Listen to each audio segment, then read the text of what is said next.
Praise the Lord. இந்த மே மாதத்தில் 8ஆம் தேதி ஆகிய இந்த வியாழக்கிழமையின் காலை வேளையில் தேவ சமூகத்தில் வந்திருக்கிற ஒவ்வொருவரையும் கர்த்தர் தாமே ஆசிர்வதிப்பாராக. இந்த நாளிலும் நம்ம தியானிக்கிற கர்த்தருடைய வார்த்தை நம்முடைய பரிசுத்த வேதாகமத்தில் ஆதியாகமத்தின் புஸ்தகம் 49ஆம் அதிகாரம் 22ஆம் வசனம். The book of Genesis chapter 49 verse 22. யோசேப்பு கனி தரும் செடி, அவன் நீர் ஊற்று அண்டையில் உள்ள கனி தரும் செடி, அதன் கொடிகள் சுவரின் மேல் படரும். அல்லேலூயா. கர்த்தருடைய அருமையான இந்த வார்த்தைக்காய் இந்த காலை வேளையில் நம்ம தேவனை ஸ்தோத்திரிக்கலாமா? இந்த ஆதியாகமம் புஸ்தகத்தில் இந்த 49ஆம் அதிகாரம் ஒரு விசேஷமான அதிகாரம். அப்படின்னு சொல்லி பார்க்கும்போது, யாக்கோபு தன்னுடைய 12 குமாரர்களையும் அவர் கூப்பிட்டு அவர் கடைசி நேரத்தில் அவர்களை ஆசிர்வதித்து தீர்க்க தரிசனமான வார்த்தைகளை அவர்களுக்கு சொல்லி அவர் ஆசிர்வதிக்கிறார். அல்லேலூயா. அவருடைய மரணத்தின் படுக்கையில் அவர் செய்கிற ஒரு காரியம் இதுதான், ஃபைனல் வேர்ட்ஸ் ஆஃப் ஜேக்கப் அப்படின்னு சொல்லி நம்ம பார்க்கிறோம். அப்போ இதில் பார்த்தீங்கன்னா ஒவ்வொரு மகனையாக அவர் ஆசிர்வதிக்கும் போது தீர்க்க தரிசனமான காரியங்களை சொல்லுகிறார். நான் ஒரு வசனம் வாசிக்கிறேன். யூதாவை குறித்து அவர் சொன்ன காரியம், யூதா அவருடைய மகன் இல்லையா? அப்போ யூதாவை குறித்து அவர் சொல்லுகிறார், யூதாவே, சகோதரரால் புகழப்படுபவன் நீயே, உன் கரம் உன் சத்துருக்களுடைய பிடரியின் மேல் இருக்கும், உன் தகப்பனுடைய புத்திரர் உன் முன் பணிவார்கள். யூதா பால சிங்கம், நீ இறை கவர்ந்து கொண்டு ஏறி போனாய். என் மகனே, சிங்கம் போலும் கிளச்சிங்கம் போலும் மடங்கி படுத்தான். அவனை எழுப்புகிறவன் யார்? சமாதான கர்த்தர் வருமளவும் செங்கோல் யூதாவை விட்டு நீங்குவதும் இல்லை, நியாய பிரமாணிகன் அவன் பாதங்களை விட்டு ஒழிவதும் இல்லை. ஜனங்கள் அவரிடத்தில் சேருவார்கள். ஆமேன். அல்லேலூயா. அவன் தன் கழுதை குட்டியை திராட்சை செடியிலும் தன் கோழிகை கழுதையின் குட்டியை நற்குல திராட்சை செடியிலும் கட்டுவான். திராட்சை ரசத்திலே தன் வஸ்திரத்தையும் திராட்சை பழங்களின் இரத்தத்திலே தன் அங்கியையும் தோய்ப்பான். அல்லேலூயா. ஆண்டவருடைய வார்த்தை பார்த்தீங்களா? யூதாவை குறித்து மேசியா ஆண்டவராகிய இயேசு கிறிஸ்து இந்த யூதா என்கிற அந்த வம்சம், அந்த கோத்திரத்தில் தான் வருவார் என்பதை தீர்க்க தரிசனமாக யாக்கோபுக்கு கர்த்தர் முன் அறிவித்ததை இதில் பார்க்கிறோம். இயேசு கிறிஸ்துவனுடைய ராஜ்யம் எப்படி இருக்கும், ஆண்டவருடைய பாடு மரணங்களை குறித்து கூட இதில் சொல்லப்படுகிறத நம்ம பார்க்கிறோம். திராட்சை ரசத்திலே வஸ்திரத்தையும் திராட்சை பழங்களின் இரத்தத்திலே அங்கேயும் தோய்ப்பான். ஆண்டவருடைய பாடுகள், ஆண்டவர் சிலுவையில் எவ்வளோ பாடுபட்டாங்க இல்லையா? ஆண்டவருடைய மரணத்தை குறித்த தீர்க்க தரிசனமான வார்த்தைகளாய் காணப்படுகிறது. ஆமேன். வயதான அந்த யாக்கோபு தன்னுடைய குமாரர்களுக்கு சொன்ன ஆசீர்வாத வார்த்தைகள், அதைத்தான் இன்னைக்கு நம்ம தியானிக்கிறோம். 22ஆவது வசனத்தில் யோசேப்பை குறித்து அவர் ஒரு வார்த்தை சொல்லுகிறார். என்ன சொல்றாரு? யோசேப்பு எப்படி இருப்பானா? கனிதரும் செடியை போல இருப்பான். யோசேப்பு ஒரு கனிதரும் செடி. இன்றைக்கி நம்ம ஒரு செடியை நம்ம ஒரு விதையை நம்ம போடுகிறோம். அது செடியாக வந்து அது கனி கொடுக்கணும், அது பழத்தை கொடுக்கணும், இல்லை பூக்களை பூக்கிறதா இருந்தால் நல்லா பூக்கணும் அப்படின்னு நம்ம நினைக்கிறோம். அதுக்கு அந்த அப்படி வேணால் ஒரு ஃப்ரூட்ஸ்ஃபுல்லாக அது இல்லைன்னா நம்ம என்ன செய்கிறோம்? கொஞ்ச நாள் பார்க்குறோம், அதுக்கப்புறமா எடுத்து போட்டுடுறோம் இல்லை? இதுக்கு பதிலாக இந்த இடத்துல இன்னொரு செடியை வைப்போம் அப்படின்னு நம்ம நினைக்கிறோம் இல்லையா? அப்போ யோசேப்பு கனி தரும் செடி. அவர் எல்லாருக்கும் கனி கொடுத்தார். அவனுடைய சகோதரர்களுடைய குடும்பத்தார், தகப்பன், தாய், சொந்த அந்த இஸ்ரவேல் வம்சமே பாதுகாக்கப்பட்டது. யாராலன்னு பார்க்கத்தா? இந்த யோசேப்பால் பாதுகாக்கப்பட்டது. அவ்வளோ பஞ்சம் பிரியமானவர்களே, கொடிய பஞ்சத்தில் யோசேப்பு நிமித்தம் அவனுடைய சகோதரர்கள் போஷிக்கப்பட்டார்கள். அவருடைய சகோதரர்கள் தழைத்து வாழ்ந்தார்கள். அல்லேலூயா. அந்நிய தேசத்திலே கடந்து வந்தார்கள். அந்த தேசத்தில் ஆசீர்வாதமாய் கர்த்தர் அவர்களை மாற்றினார். யோசேப்பு ஒரு கனி தரும் செடி. இன்னைக்கு கர்த்தர் உங்களையும் என்னையும் அப்படியாய் ஆசீர்வதிக்க விரும்புகிறார். ஆமேன். நம்ம எல்லாரும் எப்படி இருக்கிறோம்? கனி தருகிற செடிகளாய் நம்ம இருக்கிற இடத்துல ஒவ்வொருத்தரையும் ஒவ்வொரு இடத்துல ஆண்டவர் வச்சிருக்கிறாரு. ஒவ்வொருத்தரையும் ஒவ்வொரு குடும்பத்தில் ஆண்டவர் வச்சிருக்கிறாரு. ஒவ்வொருத்தருக்கும் ஒவ்வொரு விதவிதமான காரியங்களில் ஆண்டவர் நம்மளை வைத்திருக்கிறார்.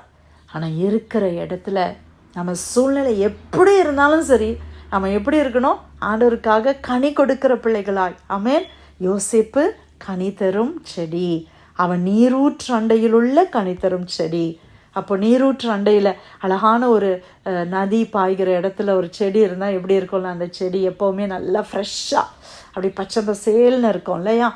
நல்லா வெல் வாட்டர்ட் கார்டன் எப்படி இருக்கும், நல்லா தண்ணீர் போட்டு நல்லா ஸ்ப்ரிங்கிள் பண்ணி வாட்டர் அதிகமாக இருக்கிற கார்டனில் நல்லா ஃபர்டைலாக இருக்கும், எல்லாம் அழகாக இருக்குது. அந்த மாதிரி தான் பிரியமானவர்களே, நாம் கூட இயேசு கிறிஸ்து என்கிறவர் ஜீவ தண்ணீராய் கர்த்தர் இருக்கிறார். அந்த ஜீசஸ் மேலே நம்ம நாட்டப்படும் பொழுது நம்ம என்ன செய்கிறோம், கனி கொடுக்குறோம். அபாய்ட் இன் மீ, ஆண்டவர் என்ன சொல்கிறாங்க யோவானில், எனக்குள்ளே நிலைத்திருங்கள், கனி கொடுப்போம். நம்ம எப்படி கனி கொடுக்கறது, கிறிஸ்துவுக்குள்ளே நம்ம நிலைத்திருக்கும் போது நம்ம அதிகமான கனிகளை கொடுக்குறோம். அல்லேலூயா. இருக்கிற இடத்துல அநேகருக்கு ஆசீர்வாதம், என்னுடைய வாயின் வார்த்தைகள், நம்முடைய அநேக காரியங்கள் மூலமாக அநேகர் ஆசீர்வதிக்கப்படுகிற ஒரு வாழ்க்கை அனுபவம். ஒருவேளை நீங்கள் நினைக்கலாம், நான் யூஸ்ஃபுல்லாகவே இல்லையே. நீங்கள் கிரைஸ்டில் இருந்தீங்கன்னா, ஜீசஸ்குள்ளே இருந்தீங்கன்னா நீங்கள் என்ன செய்தாலும் யூஸ்ஃபுல் தான். சில நேரத்தில் நம்ம என்ன நினைக்கிறோன்னா, விசேஷமாக சகோதரிகள் இப்படி யோசிப்பது உண்டு, நான் வெளியில் போய் வேலை பார்த்தா தான் நான் யூஸ்ஃபுல் அப்படின்னு நினைப்போம். வீட்லேயே ஹவுஸ் ஒய்ஃபாக இருக்கிறவங்க நினைப்பாங்க, நான் பெருசாக ஒரு பிரயோஜனம் இல்லாமல் இருக்கிறேனே அப்படின்னு. அப்படியே இல்லை பிரியமானவர்களே. எங்கே இருந்தாலும் சரி, கர்த்தர் நம்மளுக்கு என்ன பொறுப்புகளை கொடுத்துருந்தாலும் சரி, நீங்கள் எந்த சீசனில் இருந்தாலும் சரி, நம்மளை கர்த்தர் கனி தருகிற செடியாய் வைத்திருக்கிறார். நம்மெல்லாம் நீரூற்று அண்டையில் நாட்டப்பட்ட கனி தருகிற செடி. அதனுடைய கொடிகள் சுவரின் மேலே படரும். நம்மெல்லாம் அநேக விரிந்து பறந்து அநேகருக்கு ஆசீர்வாதமாய் கர்த்தர் நம்மை மாற்றுவார். ஹல்லேலூயா.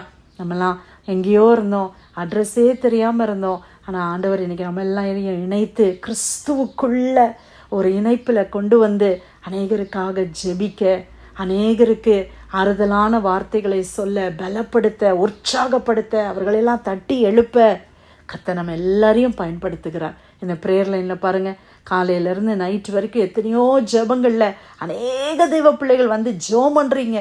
ஒருவேளை உங்கள் ஜெபம் மற்றவங்களுக்கு தெரியாமல் இருக்கலாம், ஒருத்தருமே நம்மளை அப்ரிஷியேட் பண்ணாமல் இருக்கலாம். நம்ம நினைக்கலாம், நான்லாம் வந்து am I seen by people, எல்லாரும் என்னைய பார்க்குறாங்களா இல்லையா, அப்படி கூட சில நேரத்தில் நமக்கு கேள்வி இருக்கலாம். ஆனால் கர்த்தருக்குள்ளே நம்ம இருக்கும்போது நம்மளை கர்த்தர் கனி தருகிற பிள்ளைகளாய் மாற்றுகிறார். யோசிப்பு கனி தருகிற செடியாக இருந்தது மாதிரி இன்னைக்கு உங்களையும் என்னையும் ஆண்டவர் என்ன செய்கிறார், கனி தருகிற செடி. ஆமேன். ஒரு பொக்கே ஆஃப் ஃப்ளவர்ஸை ஒருத்தருக்கு நம்ம கொடுக்குறோன்னா, இல்லை ஒரு பிளான்ட்ஸை நீங்கள் ஒருத்தருக்கு கிஃப்ட் பண்ணுறீங்கன்னா என்ன செய்யுது, அந்த மனம், அந்த ஸ்மெல் ஆஃப் த ஃப்ளவர்ஸ் அந்த ரூம் முழுசையும் நிரப்புது. ஃப்ரெஷ் ஃப்ளவர்ஸுக்கும் ஆர்டிஃபிஷியல் ஃப்ளவர்ஸுக்கும் என்ன வித்தியாசம்? ரெண்டும் பார்க்குறதுக்கு நல்லா இருக்குது. சில நேரத்தில் ஃப்ரெஷ்ஷை விட ஆர்டிஃபிஷியல் இன்னுமே நல்லா இருக்கிற மாதிரி தான் இருக்குது. ஆனால் எதில் மனம் வருது? ஃப்ரெஷ்ஷாக இருக்கிற ஃப்ளவர்ஸில் தான் மனம். ஆமேன். அல்லேலூயா. ஆனால் அது ஒரு சீசன் பாருங்களேன். ஆர்டிஃபிஷியல் ஃப்ளவர்ஸ் வந்து லைஃப் லாங் அப்படியே இருக்குது. ஆனால் ஃப்ரெஷ் ஃப்ளவர்ஸ் வந்து கொஞ்சம் சீசன் தான். அந்த சீசனில் அது என்ன பண்ணிடுது, அந்த இருக்கிற இடத்தெல்லாம் அப்படியே நல்லா பியூட்டிஃபுல் அரோமாவை அது ஸ்ப்ரெட் பண்ணிவிட்டு அது முடிஞ்சு போயிடுது. நம்ம லைஃப் டைம் கூட கொஞ்சம் நாட்கள் தான். ஆனால் இருக்கிற கொஞ்ச நாட்களில் அநேகருக்கு பிரயோஜனமாய், அநேகருக்கு ஆறுதலாய், அநேகருக்கு ஒரு ஆசீர்வாதமான ஊற்றாய் கர்த்தர் உங்களையும் என்னையும் எடுத்து பயன்படுத்துவாராக. யோசேப்பை ஆசீர்வதித்த கர்த்தர் நம்மை ஆசீர்வதிப்பாராக. ஒருவேளை யோசேப்புடைய வாழ்க்கையில் யோசேப்பு நினச்சிருக்கலாம், நான் இந்த சிறைச்சாலையில் வந்து நான் என்ன பண்ணிக்கிட்டு இருக்கிறேன், என் அப்பாவுக்கு செல்ல பிள்ளையாக இருந்தேனே, இந்த இடத்துல வந்து மாட்டிக்கிட்டேனே, இந்த போட்டிப்பாருடைய வீட்டில் ஒரு வேலைக்காரனை போல நான் இருக்கிறேனே அப்படின்னு அவன் யோசித்திருக்கலாம்.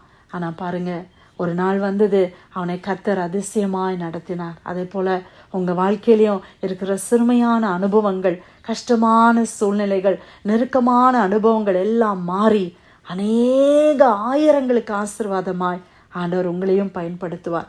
இருக்கிற இடத்துல நம்ம தேவனுக்கு உண்மையாக இருக்கும்போது, கர்த்தருக்கு பயந்து நம்ம ஜீவிக்கும்போது ஆண்டவர் நிச்சயமாக நம்மளை ஆசீர்வதிப்பார். ஆசீர்வாதம்னா என்ன தெரியுமா?